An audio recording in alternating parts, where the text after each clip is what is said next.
All right, good morning, everyone. Melissa here. I want to talk to you about cleaning. So I have an old t-shirt on, and I went over to someone's home, got up early to clean this morning, and it's okay to realize someone's not your customer. In fact, it's a very good thing to say no. Saying no can be one of the most loving things you can do. So I had a customer. We had planned this like Friday night to come on over. I woke up this morning and I'm like, do you still want to be, planning for 9 because we had to, spring our clocks ahead. And she was like, yeah, definitely. We got to get moving. We got things to do. Great. I'm going to be there by 9. So I am someone who not only is building my business on keeping your word, but also on, I'm going to take my hair down, give it a break, also on being reliable, right? Be there on time. So I had packed my vehicle, and I hadn't done that yet. I had packed it, and I'm like, oh, great. I got room, plenty of room for my cleaning stuff in this vehicle. So, got over there and, had actually passed it a couple times because I'm like, where is this with Google? And I can get lost very easy. I got lost in the parking garage the other day. I'm like, where did I park my vehicle? So, anyways, I got over there and I'm like, well, let me take a look at the inside of the place before I bring my cleaning stuff in.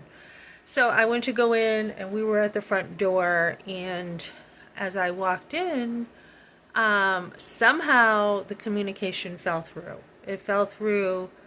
Um, there were a couple things, not a big deal, not gonna really say much. Couple things there, but then when we got in the front door, this person had behind a door dogs, and she's just like, "You okay with my dogs?" And I'm like, "Or do you get nervous?" And I'm like, "Actually, if I don't know a dog, I do get nervous." So she's like, "Well, I can't have you being nervous around my dogs, and I'm not going to, just lock them up and put them away." And I'm like thinking, well, I'm like, are they big dogs? Because if they're little dogs, and little dogs are like little ankle biters and they're just kind of, bugging you, that's not a big deal. I was okay with my husband's family had a retriever that I got to know, and I was okay with that.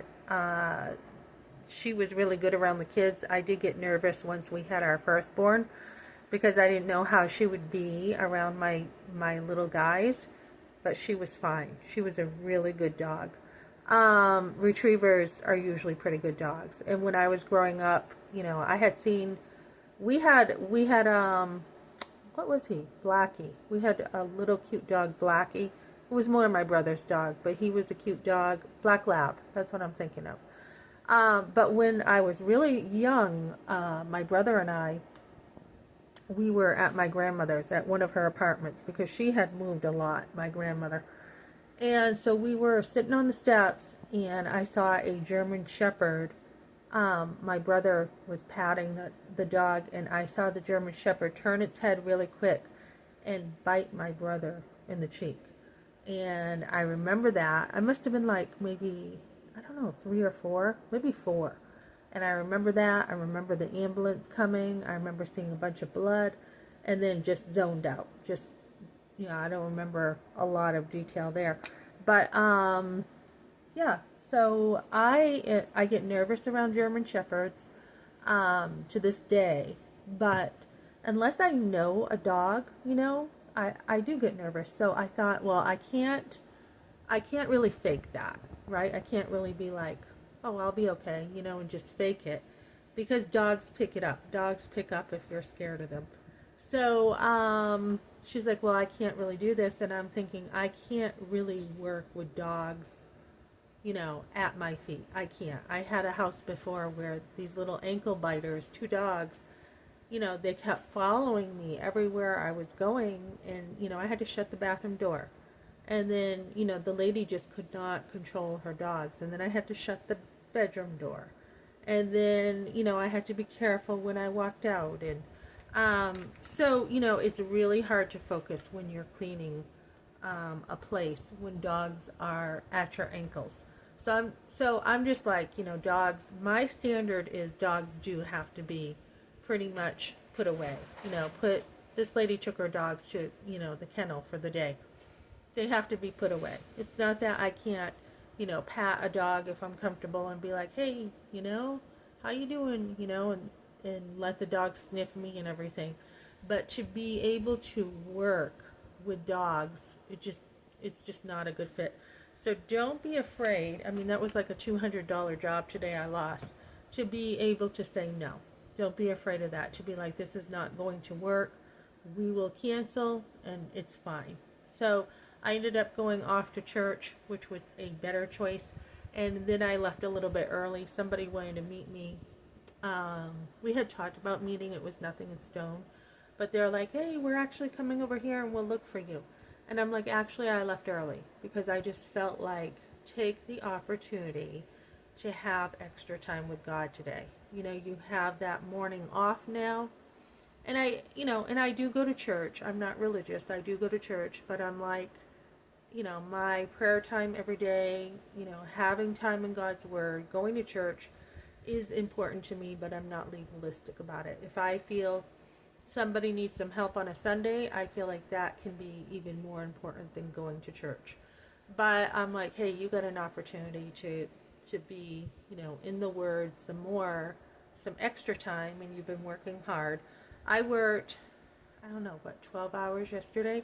So I was just really tired, and then getting up today. And, my jobs are not just, you go to work and you get to hang out and, kind of be on your phone and get to, sit at a desk. Because I am not a desk person. My jobs are very, very like, my shirt's all wrinkly here, very, very physical. Very physical.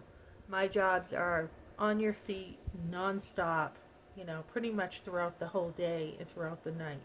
So, so take the extra time, and this is what I try to do.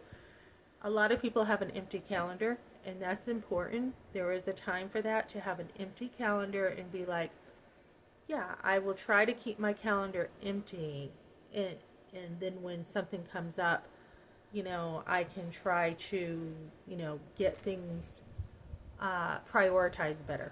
But it also is a good idea to keep a full calendar so you always have enough work, and then to be like, okay, I will find opportunities that I can knock a few things out. So I'm at the point where I have so much, work right now between two jobs and schooling and everything, that I'm not afraid to say, nope, not taking this job. I can actually be picky now with my cleaning and saying, these are my standards when I clean, and if you're not the right customer, it's fine.